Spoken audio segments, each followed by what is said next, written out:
الحمد لله نحمده ونستعينه ونستغفره ونؤمن به ونتوكل عليه ونعوذ بالله من شرور أنفسنا ومن سيئات أعمالنا من يهده الله فلا مضل له ومن يضلل فلا هادي له وأشهد أن لا إله إلا الله وحده لا شريك له وأشهد أن سيدنا وسندنا ونبينا وحبيبنا ومولانا محمدا عبده ورسوله صلى الله تعالى عليه وعلى آله وأصحابه وبارك وسلم تسليما كثيرا اما بعد آج ہمارے لحاظ سے ذوالحجہ کی 7ویں تاریخ ہے اور سعودی عرب میں 8 تاریخ ہے اور آج کے دن سے وہاں حج کے ارکان شروع ہو رہے ہیں اور آج کا دن ایام حج کا پہلا دن ہے جس میں حجاج منی کی طرف روانہ ہوتے ہیں اور منی میں جا کر مقیم ہوتے ہیں۔ آج کے دن ان کا اس کے سوا کوئی اور کام نہیں ہے کہ وہ منی جائیں، وہاں رہیں اور رات وہاں گزاریں، 5 نمازیں وہاں پر پڑھیں، اس کے بعد پھر عرفات کے کل وہ انشاءاللہ عرفات کی طرف روانہ ہوں گے اور حج کا جو سب سے اہم رکن ہے وہ انشاءاللہ کل وہاں پر ادا ہوگا۔ اللہ تبارک و تعالی نے یہ ایام جن سے ہم گزر رہے ہیں ذوالحجہ کے دن، یہ عجیب و غریب خصوصیات کے اللہ تبارک و تعالی نے ایام بنائے ہیں اور ان کو وہ فضیلتیں عطا فرمائی ہیں جو سال میں کسی اور مہینے میں وہ فضیلتیں نہیں۔ سب سے پہلے تو یہ 10 دن جن کے ساتھ 7واں دن آج گزر رہا ہے اس کو عشرہ ذوالحجہ کہتے ہیں، ذوالحجہ کے 10 ایام۔ اس کے بارے میں نبی کریم سرورت عالم صلی اللہ علیہ وسلم کا یہ ارشاد ہے کہ اللہ تبارک و تعالی کو اپنی عبادت کسی بھی دن میں اتنی زیادہ محبوب نہیں ہے جتنی ان 10 دنوں میں۔ عبادت کی کوئی تخصیص نہیں، کوئی بھی عمل عبادت کا، وہ نماز ہو، نفلی نماز، وہ ذکر ہو، تسبیح ہو، شکر ہو، قرآن کریم کی تلاوت ہو یا اور عبادتیں جن کا تعلق بندوں سے ہے، کسی مریض کی عیادت،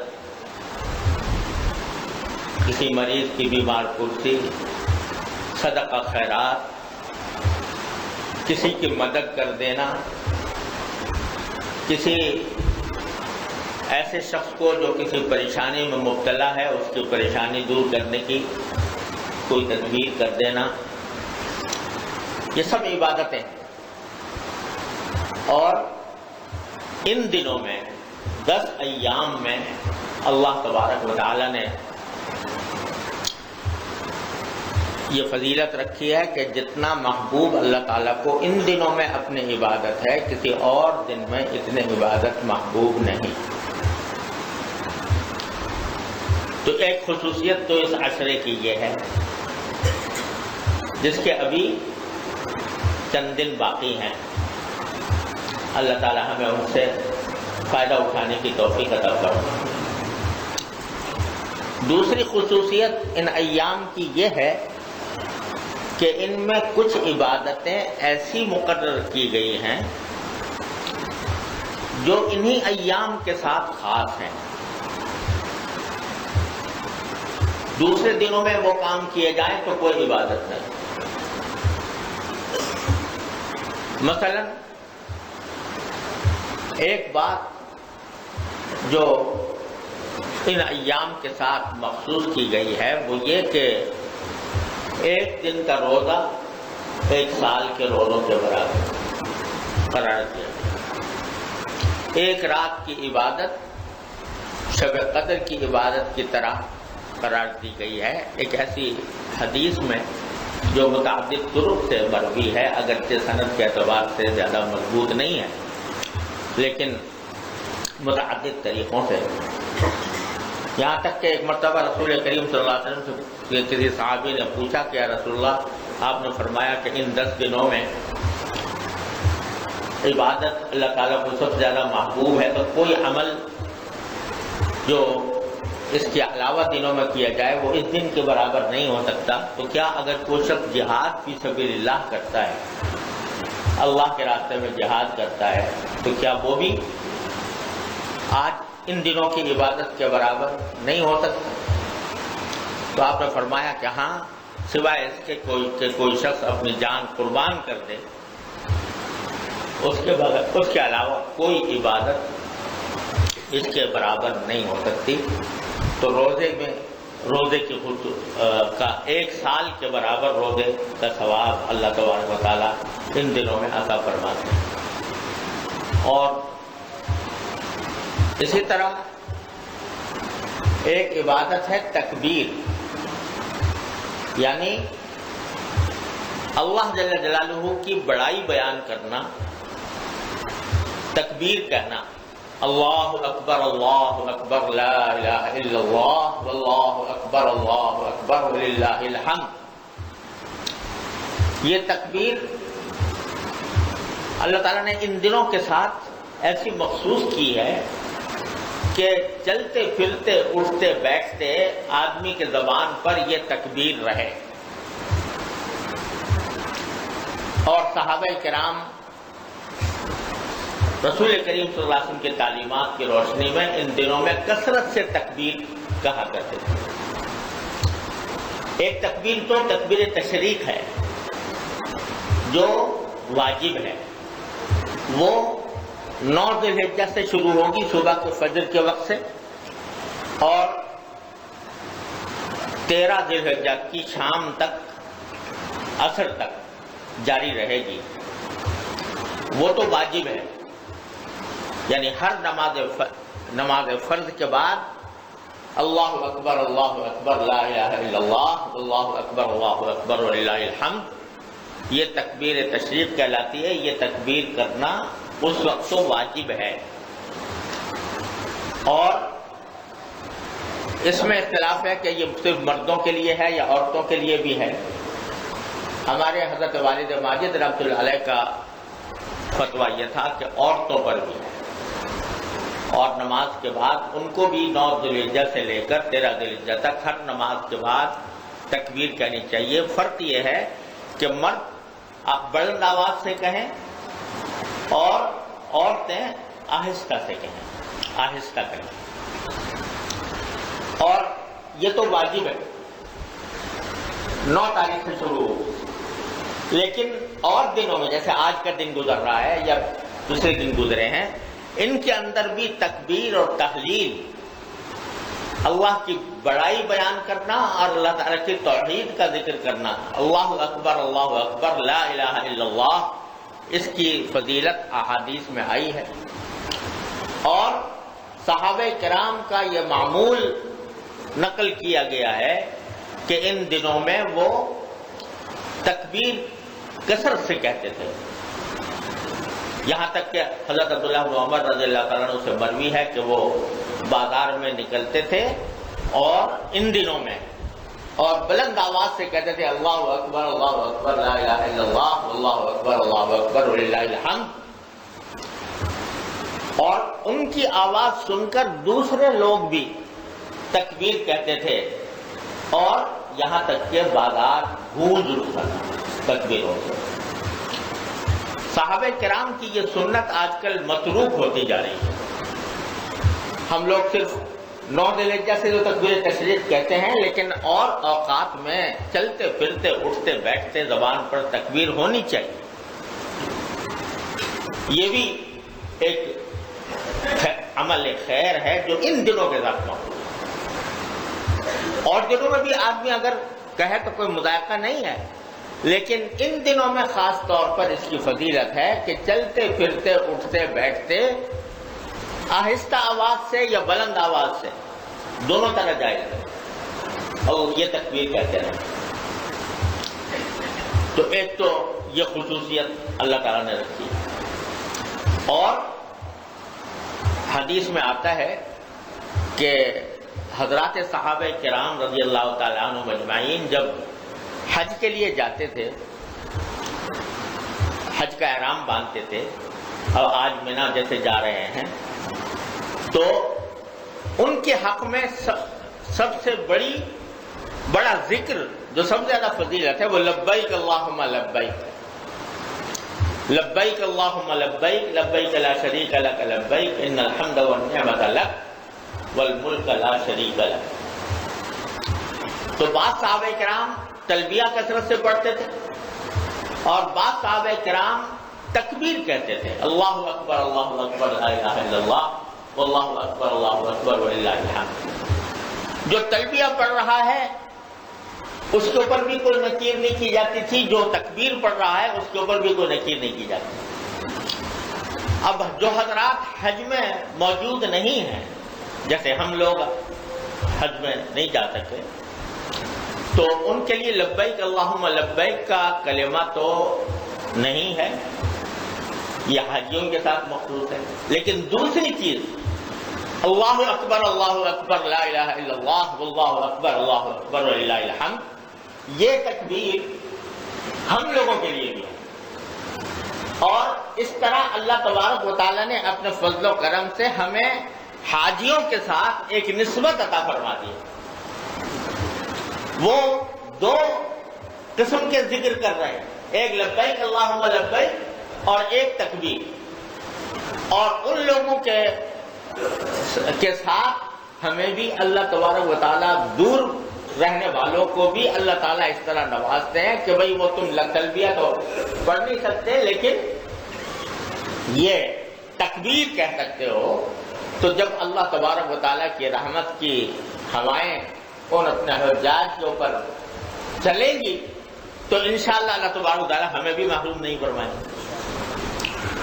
تو یہ بھی ایک سمجھو کہ حجاج کے ساتھ ایک مشابہت پیدا کر دی ہے، حجاج بھی بلند آواز سے لبیک اللہم لبیک پڑھ رہے ہیں، تم بلند آواز سے تکبیر کہو اللہ اکبر لا الہ الا اللہ اللہ اکبر، تو تمہاری کسی درجے میں ان کے ساتھ ایک مشابہت پیدا ہو، اور تم اللہ تعالیٰ سے یہ کہہ سکتے ہو کہ تیرے محبوب کی یا رب میں صورت لے کے آیا ہوں، تیرے محبوب کی یا رب شباہت لے کے آیا ہوں، حقیقت اس کو تو کر دے میں صورت لے کے آیا ہوں۔ تو شباہت یہ بھی ایک بڑی نعمت ہے، شباہت پیدا ہو جانا کسی اللہ والے کی، کسی عبادت گزار کی، اللہ تعالیٰ کے عبادت کرنے والے کی اگر شباہت بھی پیدا ہو جائے تو یہ شباہت بھی کوئی معمولی نعمت نہیں ہے۔ تو اللہ تبارک و تعالیٰ انشاءاللہ اپنے فضل و کرم سے ہمیں بھی محروم نہیں فرمائیں گے۔ ان کو 2 ذکر بتائے گئے ہیں، ہمیں ان میں سے ایک ذکر بتا دیا گیا کہ ان کے ساتھ تمہاری مشابہت پیدا ہو، تو چلتے پھرتے اٹھتے بیٹھتے بھی یہ عمل شروع کر دینا چاہیے، عشرے کے اندر کرتے رہنا چاہیے۔ اب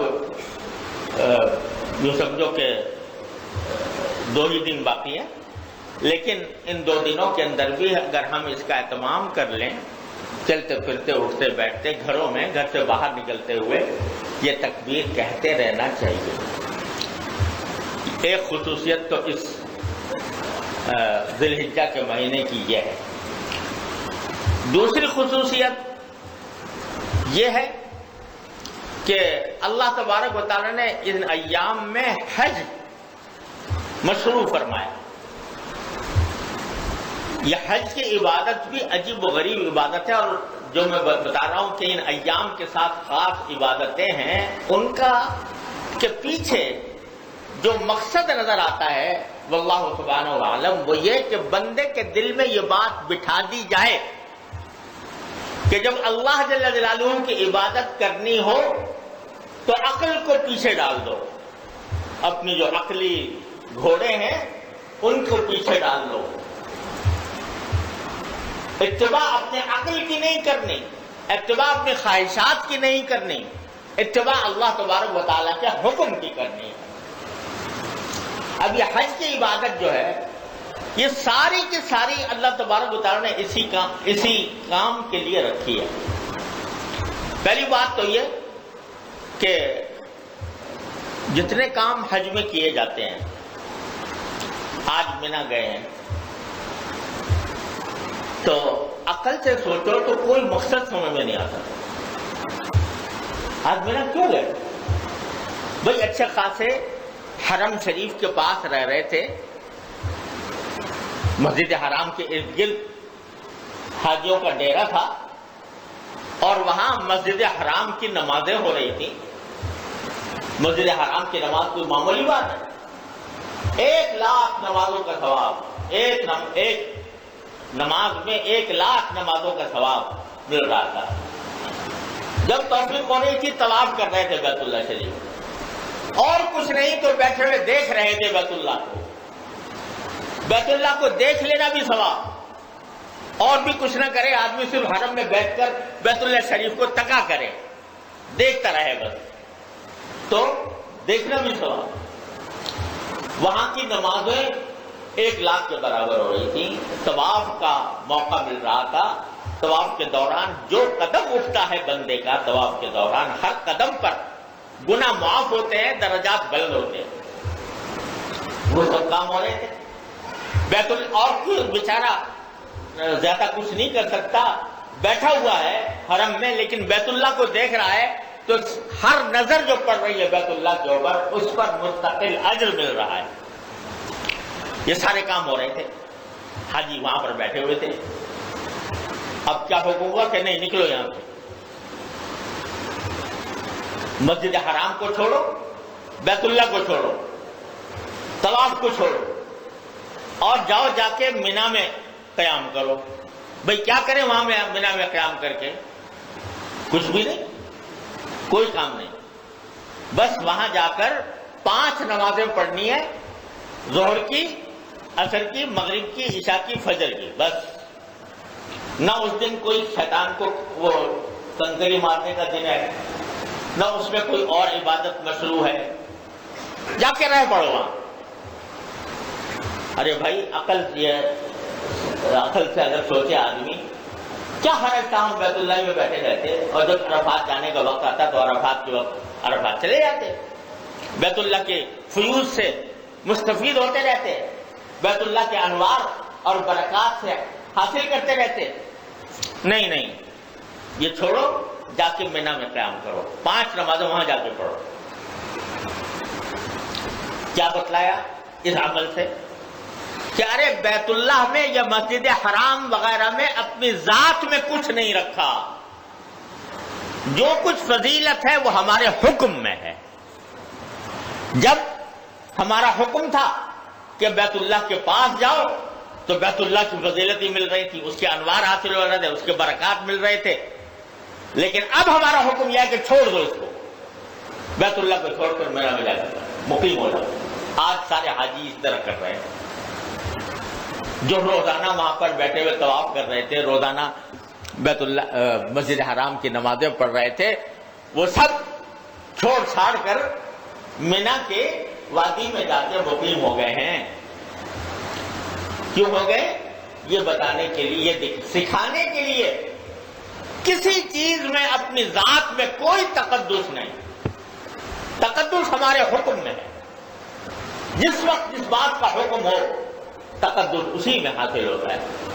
آج اگر کوئی شخص اپنی عقل استعمال کرتے ہوئے مینا نہ جائے اور کہ جی میں تو یہیں بیٹھا رہوں گا، میں تو بیت اللہ کو زیارت کروں گا، اور اچھا موقع ہے، سارے حاجی تو مینا جا رہے ہوں گے، مسجد حرام خالی پڑی ہوگی یا اس کے اندر ہجوم کم ہوگا، آرام سے طواف کروں گا، طواف کرتا رہوں گا اور یہاں پر بیٹھا رہوں گا اور یہاں پر نمازیں پڑھوں گا۔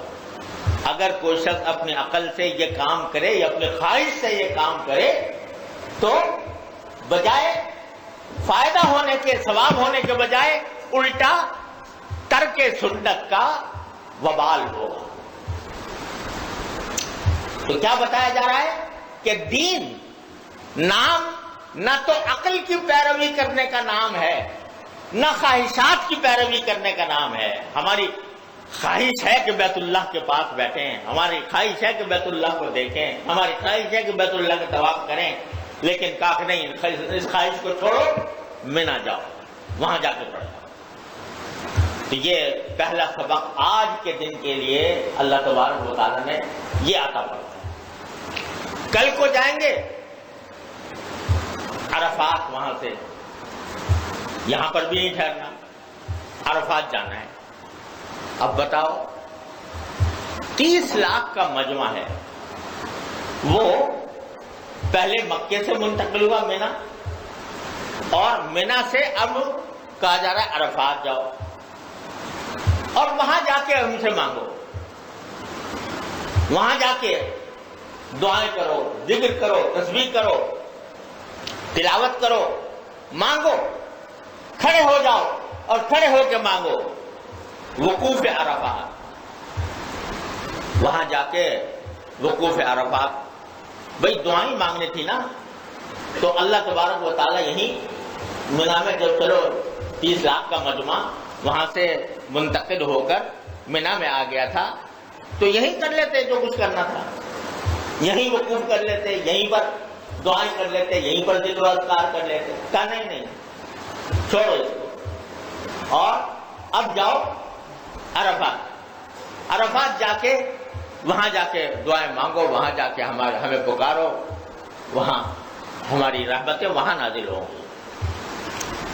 اور چلو سارا دن وہاں گزار لیا، اچھا بھائی رات بھی یہیں گزار لیتے یا واپس مینا چلے جاتے، وہاں خیمے لگے ہوئے؟ نہیں، نہ یہاں رہنا ہے نہ خیموں میں رہنا ہے، وہاں سے چلو مزدلفہ پہنچو، مزدلفہ کی وادی میں، وہاں خیمہ بھی نہیں، وہاں تمہارے اور آسمان کے درمیان کوئی چیز حائل نہیں، رات کو وہاں سو اور صبح کو اٹھ کے پھر مینا جاؤ اور پھر جمرات کو مارو۔ جمرات کو کیا مارو؟ پتھر کھڑے ہوئے ہیں اور 30 لاکھ انسان وہ ہاتھوں میں کنکریاں وہاں سے ڈھونڈ کے مزدلفے سے ساتھ ایک جمرے کی کنکریاں ڈھونڈ کر اور مار رہے ہیں۔ یہ 30 لاکھ انسانوں کا ہجوم معمولی بات نہیں ہے، 30 لاکھ انسانوں کا ہجوم یہ ان 2-3 دنوں میں ادھر سے ادھر اور ادھر سے ادھر حرکتیں کر رہا ہے، جہاں جا رہا ہے وہاں جا رہا ہے۔ بھیا مینا میں کیوں آئے ہیں کہ بھئی وہ ایک پتھر ہے، اس پتھر پر 7 کنکریاں ماریں گے۔ لوگ اس کو شیطان کہتے ہیں، وہ شیطان نہیں ہے، وہ جمرہ ہے، اس کو وہ جمرہ ہے، وہ شیطان تو ایک الگ مخلوق ہے، لیکن اس کی ایک علامت بنا دی گئی ہے، تو بس اس کو مارو 7 کنکریاں۔ یہ کروڑوں اربوں روپیہ خرچ ہو رہا ہے کس بات پر؟ 7 کنکریاں مارنے پر، ایک پتھر کو 7 کنکریاں مارنے کے اوپر۔ عقل میں کوئی بات آتی ہے کہ 30 لاکھ آدمی وہ ادھر سے ادھر حرکت کر رہے ہیں، اور اس لیے کر رہے ہیں تاکہ کنکریاں ماریں گے. جو آدمی مینا کے اندر کنکریاں مار کے آ گیا وہ لوگوں کے سامنے خوشی کا اظہار کرتا ہے، بھئی میں نے تو رمی کر لی، الحمدللہ میں نے آج کا واجب ادا کر دیا. کیا ہوا کنکریاں مارنے سے بھائی؟ کیا ملا؟ لیکن کیا ملا؟ اللہ تعالیٰ کا حکم کی اتباع ملی، اطاعت ملی. ہمارے پروردگار نے کہا تھا کہ کنکری مارو، ہم نے ماری. یہ تو نہ کوئی عقل کا تقاضا تھا، نہ خواہش کا تقاضا تھا، یہ صرف میرے اللہ کا حکم تھا کہ جا کے مارو، مار دی. یہ اللہ تبارک و تعالیٰ کے حکم کی اتباع اور اطاعت کا ایک نشان تھا جو اللہ تعالیٰ نے ادا کروایا. اگلے دن پھر اور تیسرے دن پھر. اور چلو بھائی 3 دن یہاں رہنا تھا مینا میں، تو 3 دن یہیں رہتے اور یہاں رہ کر ہر روز رمی کرتے، ہر روز کنکریاں مارتے. جب یہاں سے فارغ ہوتے جاتے تو طواف کر لیتے. کہا نہیں، انہی 3 دنوں کے اندر 20 میں تمہیں ایک دن جانا ہے طواف زیارت کرنے کے لیے. تو وہاں اب مینا میں رہتے ہوئے بھی یہ کام ہے کہ ایک مرتبہ پھر مکے جائیں گے، مکے سے طواف کریں گے، طواف کر کے پھر واپس آئیں گے، پھر مینا میں رات گزاریں گے. بھائی عقل سے اگر کہتا تو وہی سیدھی سی بات یہ تھی 3 دن یہاں گزار کے جب واپس جاتے تو وہاں جا کے طواف زیارت کر لیتے. کہا کہ نہیں، یہیں سے رہتے ہوئے جاؤ، طواف زیارت کرو، پھر واپس آؤ. یہ سب کیا دکھایا جا رہا ہے؟ اس بات کا کہ عقل کو کہیں اپنے طاق میں رکھو، خواہشات کو طاق میں رکھو. جو حکم ہم دے رہے ہیں تمہاری سمجھ میں آ رہا ہو یا نہ آ رہا ہو، اس کو ماننا ہے. اور اسی کی تربیت دی جا رہی ہے کہ بندے کا کام یہ ہے کہ جب جس بات کا حکم آ جائے تو اللہ تبارک و تعالیٰ کے حکم کی اتباع کرے، اللہ تبارک و تعالیٰ کے آگے سر جھکائے، اور عقل میں آئے یا نہ آئے، مزہ آئے یا نہ آئے، تکلیف ہو یا راحت ہو، ہر حالت میں اللہ کے حکم کے آگے سر جھکانا ہے. یہ ساری تربیت. اب اتنی عظیم عبادت ہے حج، اتنی بڑی عبادت. یہ فرمایا گیا کہ جب بندہ حج کر کے آتا ہے تو ایسا ہو جاتا ہے جیسے آج ماں کے پیٹ سے پیدا ہوا، اس طرح گناہوں سے پاک ہو جاتا ہے. اتنی بڑی عبادت، اتنی بڑی عبادت کہ یہ فرمایا کہ جس شخص کے ذمہ حج فرض ہو گیا ہو اور اس نے حج نہیں کیا اور مر گیا تو اللہ بچائے وہ یہودی اور نصرانی جیسی موت ہوئی ہوتی تھی. اتنی بڑی عبادت، لیکن انہی دنوں کے ساتھ خاص ہے. کوئی شخص آج 8 تاریخ کو جا کے سارا دن عرفے میں گزار لے، عرفات کے میدان میں گزار لے، کچھ بھی فائدہ نہیں، کوئی حقیقت نہیں، نہ کوئی عبادت ہے، نہ کوئی فضیلت ہے. سال کے 360 دن جو اور باقی ہیں ان میں سے کسی دن اگر جا کر مینا میں ٹھہر جائے اور عرفات میں کھڑا ہو کے عبادت کرتا رہے، کچھ نہیں، کوئی قیمت نہیں اس کی. انہی دنوں میں کرنی ہوگی، اسی جگہ پر کرنی ہوگی. یہ سب سکھایا جا رہا ہے، اللہ تبارک و تعالیٰ کی اطاعت سکھائی جا رہی ہے کہ تو یہ حج کی عبادت اللہ تبارک و تعالیٰ نے اس طرح رکھی ہے کہ اللہ تعالیٰ کے حکم کے آگے اپنی عقل کے گھوڑے نہیں دوڑانا، اپنی خواہشات کو آگے نہیں رکھنا، اللہ جل جلالہ کے حکم کی اتباع کرنی. یہ ہو گئی. تو دوسری عبادت جو انہی دنوں کے ساتھ خاص ہے، کسی اور دن انجام نہیں دی جا سکتی، ذوالحجہ میں ہو سکتی ہے، کسی اور دن میں نہیں ہو سکتی، کسی اور مہینے میں نہیں ہو سکتی، وہ حج کی عبادت. اور یہ بھی بیچ میں عرض کر دوں کہ یہ نہ سمجھو کہ کوئی شخص اگر اپنی استطاعت نہ ہونے کی وجہ سے، وسائل کی کمی کی وجہ سے حج کو نہیں جا سکا،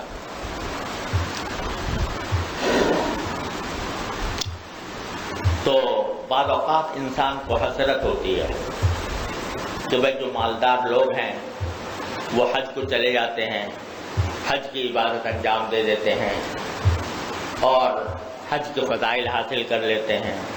ہمارے پاس پیسے نہیں ہیں، ہمارے پاس وسائل نہیں ہیں، تو ہم تو حج کو جا نہیں سکتے۔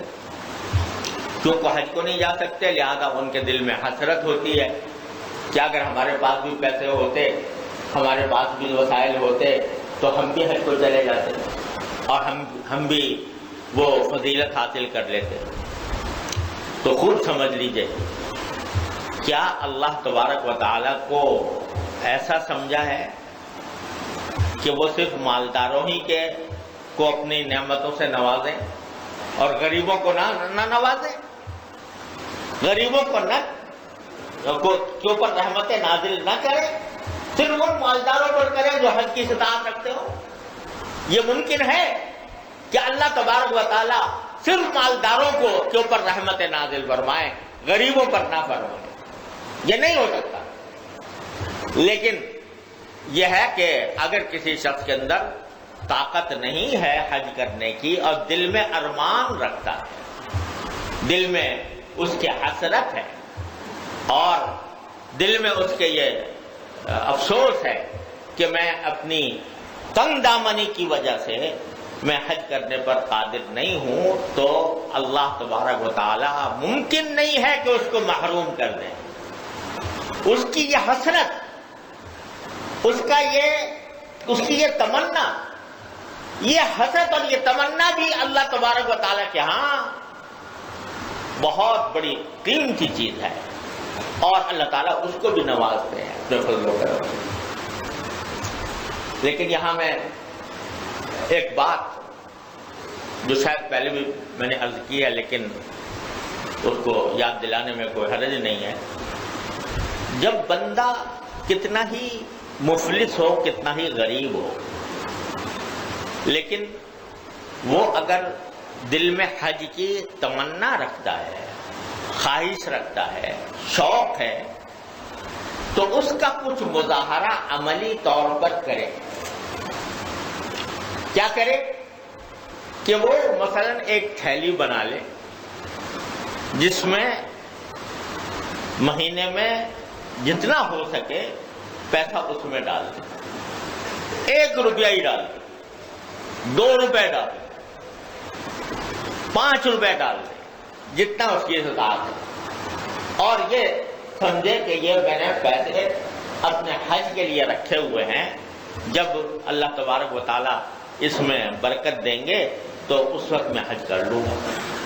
اس نیت سے ایک آدمی پیسے جمع کرنا شروع کر دے تو ایک طرف اس کا شوق، دوسری طرف اس کی حسرت کہ میں ابھی تک نہیں جا سکا، اور تیسری طرف اس کی یہ کوشش، چھوٹی سی کوشش، معمولی کوشش، یہ کام کرنا شروع کر دے۔ اللہ تعالیٰ کی رحمت کے بھروسے پر کہتا ہوں کہ انشاءاللہ یا تو حج کی نعمت نصیب ہوگی یا کم از کم حج کا پورا ثواب ملے گا، انشاءاللہ ضرور ملے گا۔ ہو نہیں سکتا کہ میرا مالک اسے معلوم کرے۔ مقصود تو اللہ تعالیٰ کی رضا ہے نا بھائی، یا کوئی خاص عمل مقصود اللہ تعالیٰ کی رضا ہے، اس کی خوشنودی ہے، اس کی طرف سے اجر و ثواب ہے، یہ مقصود ہے۔ تو جب کسی بندے نے اپنی طرف سے کوشش تھوڑی بہت شروع کر دی، دل میں شوق بھی ہے اور اس کے شوق ہونے کے ساتھ اس کی حسرت بھی ہے کہ میں ابھی تک نہیں جا سکا، تو اللہ تعالیٰ ممکن نہیں ہے کہ اس کو محروم کرو۔ اور میں نے شاید اپنی بہن کا واقعہ سنایا تھا پہلے بھی کہ میری ہمشیرہ 3 سب سے بڑی مرحومہ انتقال ہو چکا ہے، وہ بیچاری تنگ معاشی حالات سے گزر رہی تھی، آج سے تقریباً 60 سال سے بھی زیادہ پہلے کی بات ہے۔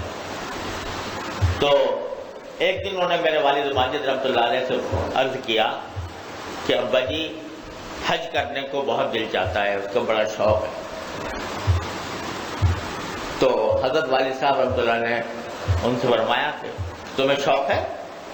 کہا جی بہت شوق ہے۔ کہا نہیں تمہیں شوق نہیں۔ میں کہا حضرت میں تو بہت شوق ہے، مجھے تو بہت دل چاہتا ہے کہ حج کروں۔ کہا کہ اگر شوق ہوتا تو کچھ تم نے اس کے لیے جمع کیا ہوتا۔ تو ہماری بہن نے کہا کہ میرے تو معاشی حالات ایسے ہیں تنگ دستی کے کہ میں اس میں پیسے جمع نہیں کر ہی نہیں پاتی۔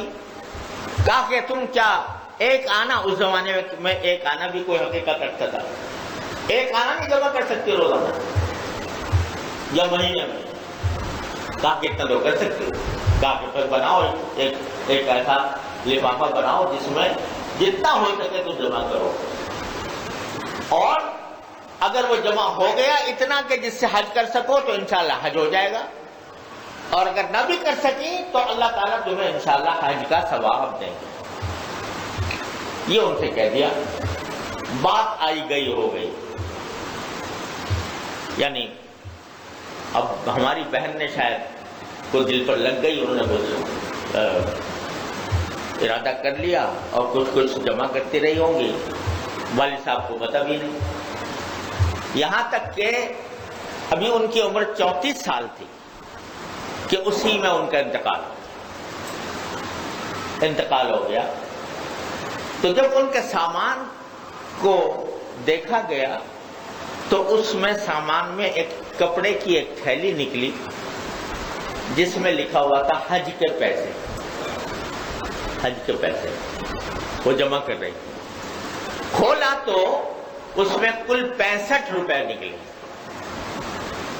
65، 60 اور 5، 65 روپے۔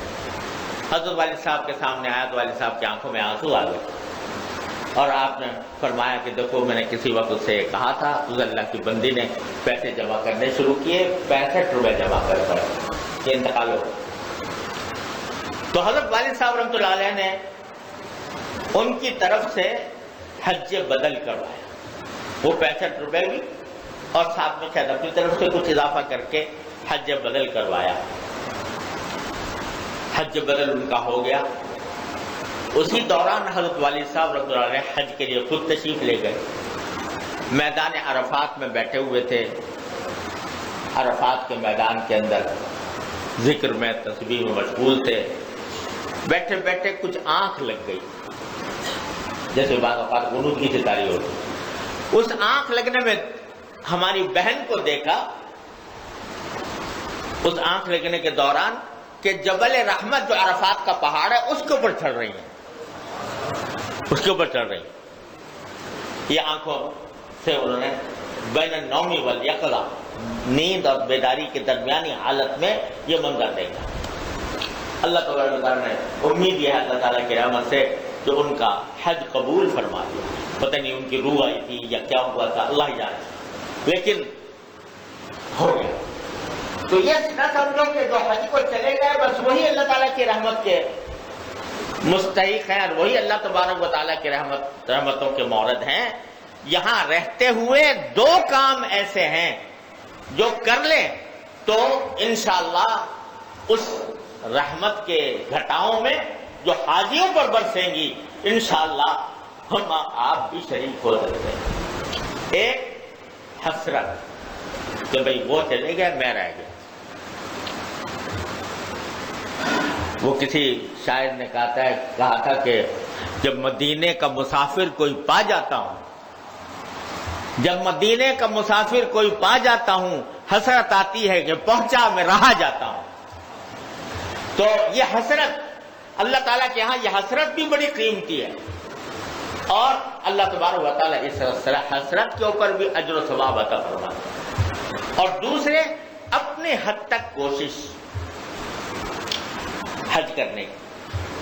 تیسری بات یہ ہے کہ اس کے علاوہ اللہ تبارک و تعالیٰ نے یہاں پر ہمارے لیے وہ اجر و ثواب، وہ طریقے رکھے ہیں کہ جن کے لیے میں نے ابھی کہا نا کہ حج کرنے کے بعد آدمی جب واپس آتا ہے تو ایسا ہوتا ہے جیسا کہ آج ماں کے پیٹ سے پیدا ہوا۔ وہ اتنی مشقت کے بعد اتنا پیسہ خرچ کرنے کے بعد یہ بات حاصل ہوتی ہے. جو نہیں جا پایا وہ آج بیٹھے بیٹھے ایسا بن سکتا ہے کہ آج ماں کے پیٹ سے پیدا ہو. وہ کیا؟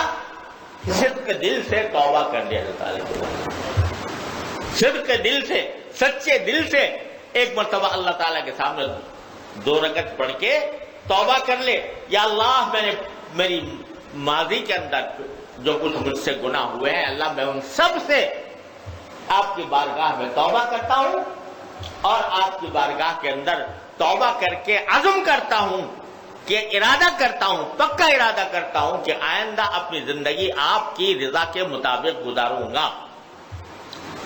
جس لمحے یہ توبہ کر لی، ایسا ہو گیا جیسے آج ماں کے پیٹ سے پیدا. ہاں، کچھ چیزیں باقی رہ جاتی ہیں، وہ حاجی کے لیے بھی ضروری ہے کہ اگر کسی کا حق، بندے کا حق ہے، وہ بندے کا حق اس کو ادا کرنا ہوگا. کوئی نمازیں چھوٹی ہیں تو نمازیں ادا کرنی ہوگی، روزے چھوٹے ہیں تو روزے ادا کرنے ہوں گے. لیکن جس وقت توبہ کی ہے اس وقت ایسا ہو گیا جیسے آج ماں کے پیٹ سے پیدا ہوا، یہاں بیٹھے بیٹھے ہو. میں نے اپنے والد ماجد رحمۃ اللہ علیہ سے حضرت حکیم الامت مولانا تھانوی رحمۃ اللہ علیہ کا یہ مقولہ سنا کہ لوگ یہ سمجھتے ہیں کہ ولی اللہ بننا بہت مشکل کام ہے. کچھ بھی مشکل نہیں. ایک لمحے میں بیٹھ کر اللہ تبارک و تعالیٰ کی بارگاہ میں توبہ کر لو. جس لمحے توبہ کرو گے اس وقت مکمل ولی اللہ ہوگے. اللہ تعالیٰ نے یہ راستہ ہمارے آپ کے لیے، جو نہیں جا سکے یا نہیں جا سکتے، ان کے لیے اللہ تبارک و تعالیٰ نے یہ راستہ رکھا ہے. اور جیسے میں نے بھی عرض کیا کہ حاجیوں کے ساتھ مشابہت پیدا کرنے کے بھی اللہ تعالیٰ نے راستے پیدا کر دیے ہیں. ایک یہ تکبیر ہے، چلتے پھرتے اٹھتے بیٹھتے تکبیر. اور دوسرے یہ حکم بھی آپ نے سنا ہوگا، اب تو وقت اس کا گزر گیا، کہ ماہ ذوالحجہ کا چاند دیکھ کر آدمی اپنے بال اور اپنے ناخن نہ کاٹے جب تک کہ قربانی نہ کر لے، جس کی ذمہ قربانی. تو یہ بھی ایک مشابہت، تھوڑی سی مشابہت پیدا کرتی. حالت احرام میں بال کاٹنا بھی منع، ناخن کاٹنا بھی منع. تو یہاں رہتے ہوئے ہمیں اللہ تعالیٰ نے تھوڑی سی مشابہت یہ عطا فرما دی کہ بھئی تم بھی بال نہ کاٹو، تم بھی ناخن نہ کاٹو جب تک کہ قربانی نہ کر لو. تو یہ مشابہت بھی تمہارے ساتھ، تو مشابہت پیدا، اللہ تعالیٰ اس مشابہت کے اوپر بھی انشاءاللہ اجر عطا فرمائیں گے. تو یہ نہ سمجھو کہ جو حج کو نہیں گیا وہ محروم ہے. اللہ تعالیٰ کی یہ بارگاہ ایسی ہے، اس میں کوئی محروم نہیں. ہاں، وہ محروم بننا چاہے تو اس کا تو کوئی علاج نہیں. کوئی آدمی چاہے کہ میں محروم ہو رہ جاؤں تو اس کا تو کوئی علاج نہیں. لیکن جو محروم نہیں رہنا چاہتا اور اللہ تبارک و تعالیٰ کی رحمت کو اپنی طرف متوجہ کرنا چاہتا ہے، اس کے لیے راستے کھلے ہیں. چاہے حج کو گیا ہو یا نہ گیا ہو، اس کے لیے راستے کھلے ہیں. توبہ کر لے، بارگاہ میں پکار لے اپنے پروردگار کو، اس کی کبریائی بیان کر دے. اللہ اکبر، اللہ اکبر، لا الہ الا اللہ، اللہ اکبر، اللہ اکبر وللہ الحمد. انشاءاللہ وہ محروم نہیں رہے گا. تو اللہ تبارک و تعالیٰ نے یہ دوسری عبادت حج کی ایسی رکھی ہے جو انہی دنوں میں ہوتی. تیسری عبادت جو انہی دنوں کے ساتھ خاص ہے، دوسرے دنوں میں نہیں ہو سکتی، وہ قربانی، جو 10، 11، 12 ذوالحجہ کی 3 دنوں میں اللہ تعالیٰ نے اس کو عبادت بنایا. 3 دن مخصوص کر دیے ہیں قربانی کے، اور سارے سال قربانی نہیں ہو سکتی. قربانی صرف ان 3 دنوں میں ہوگی. حالانکہ وہی گائے ہے، وہی بکرا ہے، وہی مینڈا ہے، وہی دمبا ہے، اور دنوں میں ذبح کرو تو کوئی عبادت نہیں. لیکن ان دنوں میں اللہ تبارک و تعالیٰ فرماتے ہیں کہ یہ دن ہم نے مقرر کر دیا قربانی کرنے کے لیے. وہی بات کہ عقل کو پیچھے رکھ دو اور ہمارے حکم کی اتباع کرو. جیسے ابراہیم خلیل اللہ علیہ السلام نے کی تھی کہ جب ان کو کہا گیا کہ اپنے بیٹے کو ذبح کر دو، خواب میں دکھایا گیا بیٹے کو ذبح کرنا، اور انبیاء کرام کے خواب بھی وہی ہوتا ہے، تو انہوں نے یہ پلٹ کرنے پوچھا کہ اللہ میاں میں کیوں اپنے بیٹے کو کروں ذبح؟ یہ جو حکم آیا تھا کہ اپنے بیٹے کو ذبح کر دو، اس کو عقل کی کسی ترازو میں تول کر دیکھ لو، کسی طرح بھی عقل ماننے کو تیار نہیں۔ ایک تو قتل کرنا کسی کو بلا وجہ بے قصور، اس بچے کا کیا قصور تھا اسے قتل کیا جائے؟ بچے کو قتل کرنا تو جہاد کی حالت میں بھی منع ہے، جب کافروں سے جہاد ہو رہا ہو تو بچے کو قتل کرنا حرام ہے، چاہے وہ کافروں کا بچہ ہو، دشمن کا بچہ ہو۔ پھر بچہ بھی کون؟ اپنا بیٹا۔ بیٹا بھی کون؟ وہ بیٹا جو مرادوں سے مانگا گیا، جو اللہ تعالیٰ کی خاص عطا کے طور پر عطا ہوا، اس کو مارا ہے، قربان کر۔ تو کوئی آدمی جس سے یہ کہا جائے کہ تو اپنے بیٹے کو ذبح کر دے، تو اس کے دل میں یہ خیال آئے گا کہ نہیں آئے گا؟ بھئی میں کیوں کروں، بیٹے نے کیا جرم کیا؟ لیکن وہ پیغمبر ہے، پیغمبر پلٹ کر یہ نہیں پوچھتا اللہ میاں سے کہ کیوں کروں، وہ بلکہ بیٹے سے کہتا ہے کہ بیٹے سے کہتا ہے یا بنی انی ارا فی المنام انی اذبحک، میں نے خواب میں دیکھا ہے کہ میں تمہیں ذبح کر رہا ہوں، فانظر ماذا تری، بتاؤ کیا رائے ہے تمہاری، تمہاری کیا رائے؟ بیٹا بھی کون تھا؟ ابراہیم خلیل اللہ علیہ السلام کا بیٹا، وہ بیٹا جس کے ظلم سے نبی یہ آخر الزمان سرکار دو عالم صلی اللہ علیہ وسلم تشریف لانے والے تھے۔ تو بیٹے نے بھی پلٹ کر یہ نہیں کہا کہ ابا جان میرے سے کیا قصور ہوا ہے جس سے میری جان لی جا رہی، وہ کیا کہتا ہے؟ یا ابت افعل ما تؤمر، ابا جان جس بات کا حکم ہوا تھا وہ کر گزری، ستجدونی انشاءاللہ من الصابرین، میری فکر نہ کیجئے، آپ مجھے انشاءاللہ صبر کرنے والوں میں پائیں گے، میری فکر نہ کیجئے۔ یہ ادا اللہ تبارک و تعالیٰ کو ایسی پسند آئی کہ باپ بیٹے کو ذبح کرنے کو تیار ہو گیا، بیٹا ذبح ہونے کو تیار ہو گیا۔ تو اس بات کو قرآن کریم نے بڑے پیارے الفاظ میں ذکر فرمایا، فلما اسلما وتلہ للجبین، جب دونوں باپ بیٹے اللہ کے آگے سر جھکا گئے اور باپ نے بیٹے کو پیشانی کے بل گرا دیا اور چھری تیار کر کے ذبح کرنا شروع کر دیا، تو ہم نے آواز دی یا ابراہیم قد صدقت الرؤیا، اے ابراہیم تو امتحان میں کامیاب ہو گئے، اور ہم نے جو تمہیں خواب دکھایا تھا اس کو تم نے سچا کر دکھایا، اب ذرا آنکھ اٹھا کر دیکھو تو تمہارا بیٹا الگ بیٹھا ہوا ہے، مسکرا رہا ہے، اور بیٹے کی جگہ ایک مینڈھا پڑا ہوا ہے جو ہم نے آسمان سے تمہارے لیے اتار دیا، وَفَدَيْنَاهُ بِذِبْحٍ عَظِيمٍ، ہم نے فدیہ دے دیا اسماعیل علیہ السلام کا ایک عظیم ذبح کی طرح۔ تو کیا بتایا گیا اس سارے واقعے کو ذکر کر کے؟ اسلام یہ ہے، فلما اسلما، دونوں اسلام لے آئے، اس کا ترجمہ یہ بھی ہو سکتا ہے، اور یہ بھی کہ دونوں نے سر جھکا دیا۔ تو کیا مطلب کہ اسلام کا اصل تقاضا یہ ہے کہ بندہ اپنے اللہ تعالیٰ کے حکم کی اطاعت میں ہر چیز کو قربان کر دے، اپنے عقلی دلائل کو بھی، اپنی خواہشات نفس کو بھی، اپنی محبتوں کے تقاضوں کو بھی اللہ کے آگے قربان کر دے، اور اسی کی ایک عملی شکل ساری امت کے لیے تجویز کر دی گئی کہ اب چلو ہم تمہیں اس امتحان میں تو نہیں ڈالتے جس امتحان میں ابراہیم علیہ السلام کو ڈالا تھا، لیکن اس کی یادگار کے طور پر اور تمہارے متبع اور فرما بردار ہونے کی نشانی کے طور پر ہم یہ کہتے ہیں کہ اب جس کے پاس استطاعت ہو وہ قربانی کرے کسی جانور کی، اور یہ جانور کی قربانی صرف ان 3 دنوں میں ہوگی، اور دنوں میں نہیں۔ اور دنوں میں آدمی لوگ کرتے ہیں نا صدقے کے طور پر بکرا ذبح کر دیا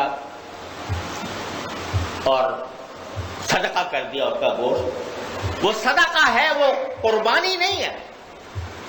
قربانی نام ہے، بس جس وقت گلے پر چھری پھیر دی اللہ بسم اللہ اللہ اکبر کہہ کر اللہ تعالیٰ کے حکم کی اطاعت میں، بس اسی وقت قربانی ہو گئی، قربانی کا اجر مل گیا، قربانی کی عبادت ادا ہو۔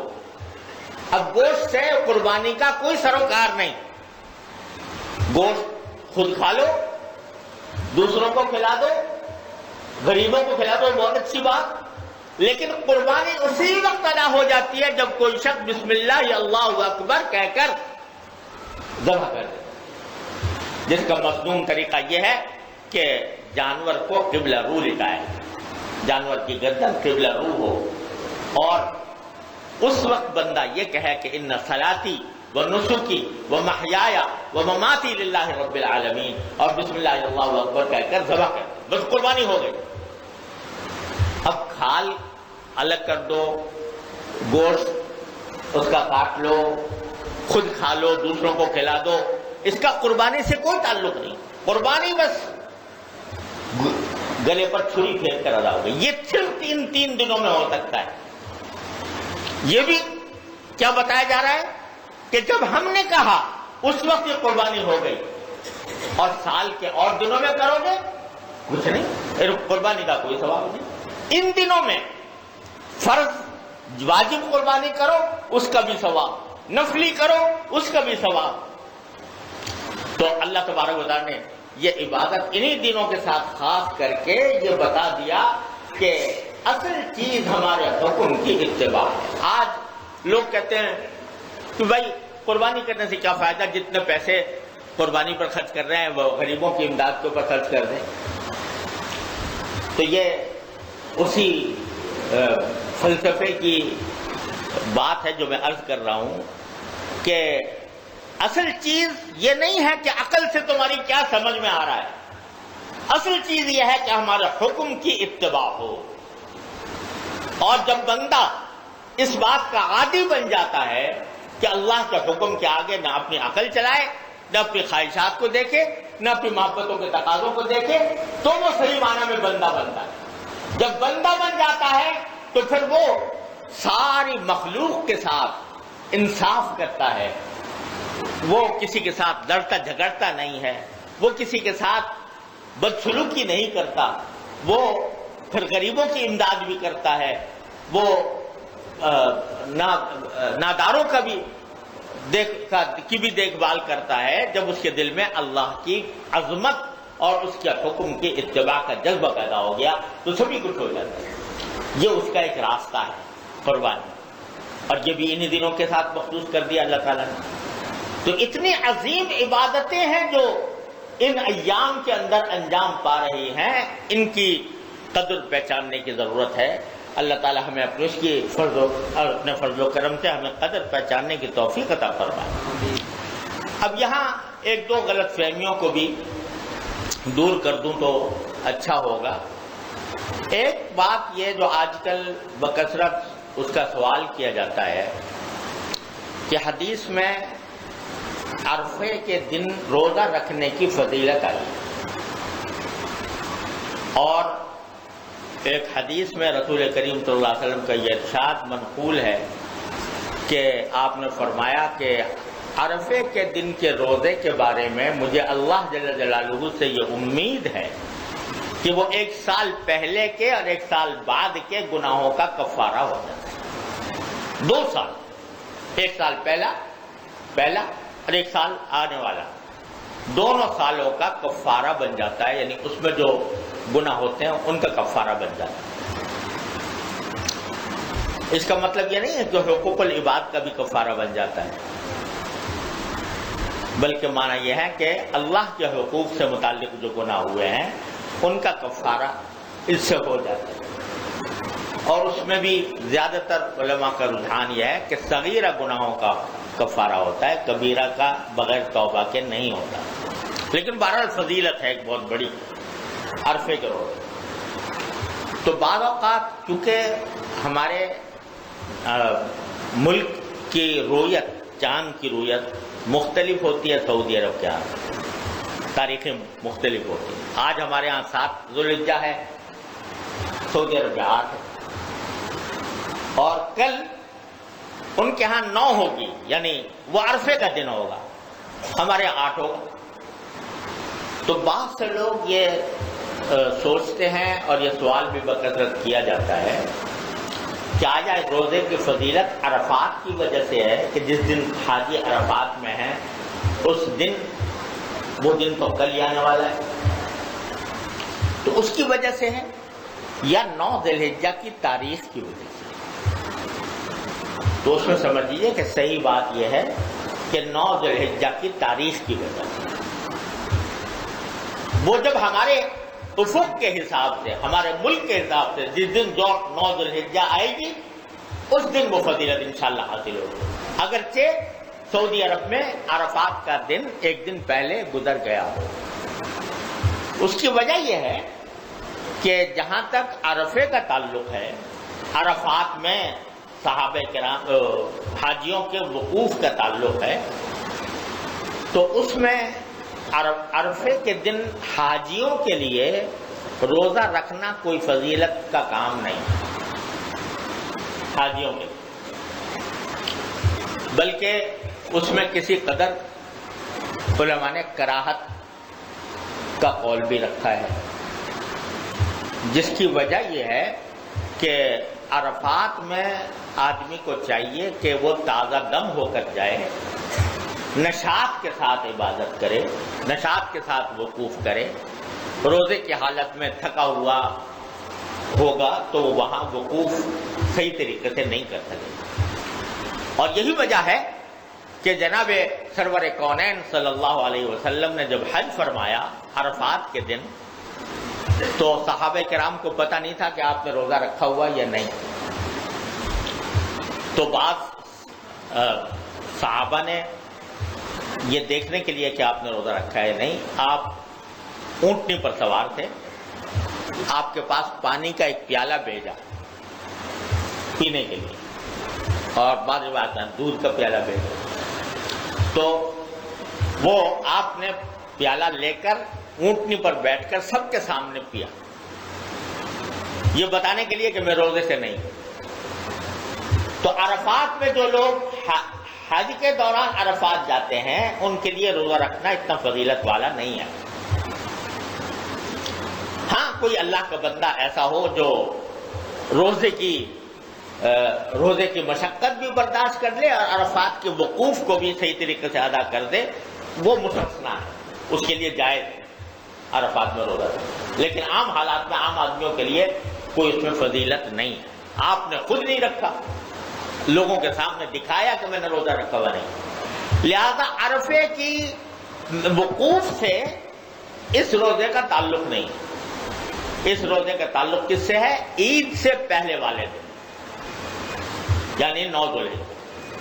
تو ہمارے لحاظ سے جو فضیلت والا روزہ ہے وہ کل نہیں پرسوں ہے.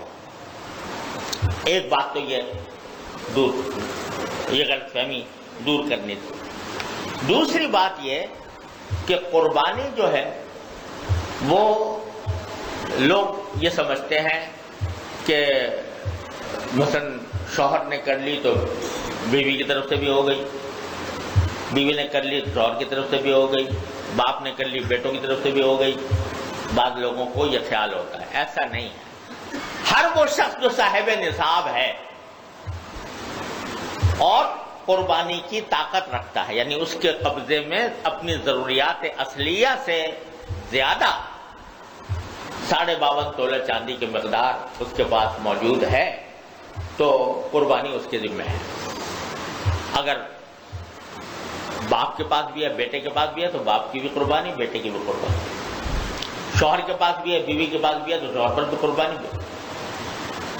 ایک تو یہ، دوسرا یہ بہت کثرت سے لوگ اس مغالطے میں ہیں کہ جب آدمی قربانی کرے تو کسی نہ کسی کو ایصال ثواب کرے اور اس کی طرف سے کرے، تو یہ بھی کوئی ضروری نہیں ہے۔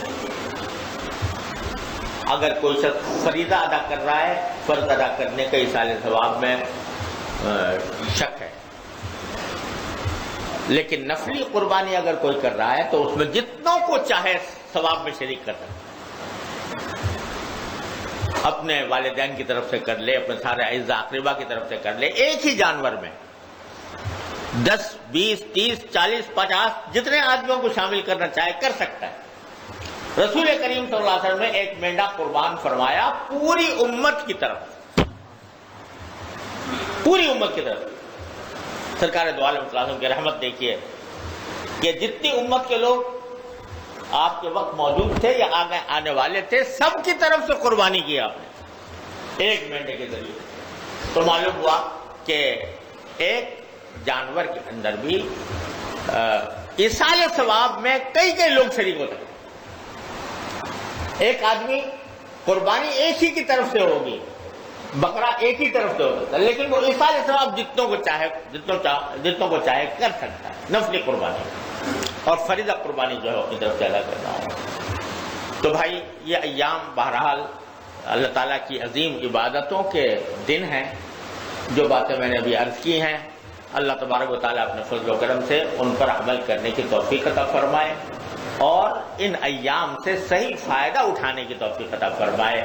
قربانی اللہ تعالیٰ کی رضا کی خاطر اور دکھاوے کے بغیر اللہ تعالیٰ کرنے کی توفیق عطا فرمائے۔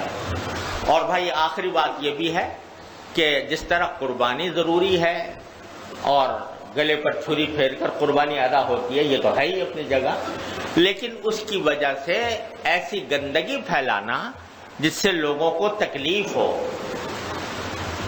لوگ قربانی کر کے سڑکوں کے اوپر چھوڑ کے چلے جاتے ہیں، راستے میں چھوڑ کے چلے جاتے ہیں، یہ ایذا ہے، لوگوں کو تکلیف پہنچانا ہے۔ مومن کا کام راستے کو صاف کرنا ہے۔ ایک حدیث میں مروی ہے کہ رسول اللہ صلی اللہ علیہ وسلم کا یہ ارشاد مروی ہے کہ نظفوا افنیتکم، تم اپنے گھر کے ارد گرد کے ماحول کو صاف ستھرا رکھا کرو۔ تو آدمی قربانی تو کر لی اور وہ سڑ رہی ہے پڑی ہوئی، اور جو لوگ ہیں ان کو تکلیف کا باعث بن رہی ہے، یہ گناہ ہے۔ اس سے بچنا چاہیے، جہاں قربانی کریں تو اس کی صفائی کا بھی اہتمام کریں۔ اللہ تبارک و تعالیٰ اپنے فضل و کرم سے رحمت سے ہم سب کو ان احکام پر عمل کرنے کی توفیق عطا فرمائے۔ اللہم صلی علی سیدنا مولانا محمد وعلی آل سیدنا محمد کما صلیت علی ابراہیم وعلی آل ابراہیم انک حمید مجید۔ ربنا ظلمنا انفسنا وان لم تغفر لنا وترحمنا لنکونن من الخاسرین۔ ربنا آتنا فی الدنیا حسنۃ وفی الآخرۃ حسنۃ وقنا عذاب النار۔ یا اللہ اپنے رحمت سے، اپنے فضل و کرم سے ہمارے تمام گناہوں کو معاف فرما۔ یا اللہ، یا رحمان، یا رحیم، یا کریم، آپ آج کے دن سے یا اللہ حجاج کے حج کے ارکان شروع ہو رہے ہیں۔ یا اللہ اپنی رحمت سے ان کے اوپر جو آپ رحمتیں نازل فرمائیں گے، اپنے فضل و کرم سے، اپنی رحمت سے ہم کو بھی اس میں شامل فرما لے۔ یا اللہ اپنی رحمت سے شامل فرما لے۔ یا اللہ ان ایام کے اندر جو برکتیں، جو انوار، جو اجر آپ نے رکھا ہے، یا اللہ ہم اس کے مستحق نہیں ہیں مگر محتاج ہیں۔ اے اللہ ہمارے استحقاق پر نظر نہ فرما، ہماری اپنی رحمت پر نظر فرما کر یا اللہ وہ سارے انوار و برکات اپنے فضل و کرم سے ہمیں عطا فرما دے۔ یا اللہ اس میں سے کسی سے محروم نہ فرما۔ یا اللہ ہمیں جو ان عبادتوں کے ذریعے آپ کی اتباع کا جو سبق ملا ہے، یا اللہ اس اتباع کے سبق کو اپنا وظیفہ حیات بنانے کی توفیق عطا فرمائیے۔ یا اللہ اپنی رضا کامل کی زندگی عطا فرمائیے۔ یا اللہ اپنی اتباع کامل کی زندگی عطا فرمائیے۔ یا اللہ، یا رحمان، یا رحیم، یا کریم، تمام حاضرین اور حاضرات کو ان کے تمام جائز مقاصد میں کامیابی عطا فرما۔ یا اللہ سب کی پریشانیوں کو دور فرما، سب کی مشکلات کو آسان فرما۔ یا اللہ جن جن لوگوں نے ہم سے دعا کے لیے کہا ہے، اے اللہ اپنے رحمت سے ان سب کی حاجتیں اور مرادیں پوری فرما دے۔ یا اللہ میری ایک بھتیجی بہت سخت تکلیف میں ہے اور اس کو ایک ایسا مرض لاحق ہے جو سخت مرض ہے، اللہ تعالیٰ ہر مسلمان کو اس سے محفوظ فرمائے، سرطان کی بیماری میں ہے اور بہت سخت درد کی تکلیف میں ہے، اے اللہ اپنے رحمت سے، اپنے فضل و کرم سے اس کو عافیت عطا فرما، یا اللہ اس کو اس درد سے نجات عطا فرما، یا اللہ اس کو اس کے درد سے نجات عطا فرما، یا اللہ اس کو اس درد سے نجات عطا فرما، یا اللہ اور بھی ہمارے متعلقین میں بہت سے لوگ بیمار ہیں، اللہ ان سب کو شفا کامل و عاجل عطا فرما۔ ایک صاحب نے پرچہ بھیجا ہے، سردار محمد صاحب، اے اللہ اپنے رحمت سے ان کو بھی شفا کامل و عاجل عطا فرما، اور جن جن لوگوں نے ہم سے دعا کے لیے کہا ہے یا اللہ اپنے رحمت سے ان سب کی دلی مرادوں کو پورا فرما، ان سب کی مشکلات کو آسان فرما، یا اللہ سب کی پریشانیوں کو دور فرما۔ اللہم صلی علی سیدنا مولانا محمد وعلی آل سیدنا مولانا محمد وعلی آلہ واصحابہ اجمعین۔ اللهم يا ارحم الراحمين تقبل منا انك انت السميع العليم وتب علينا انك انت التواب الرحيم، وصلى الله تعالى على خير خلقه سيدنا مولانا محمد وعلى آله واصحابه اجمعين، آمين برحمتك يا ارحم الراحمين۔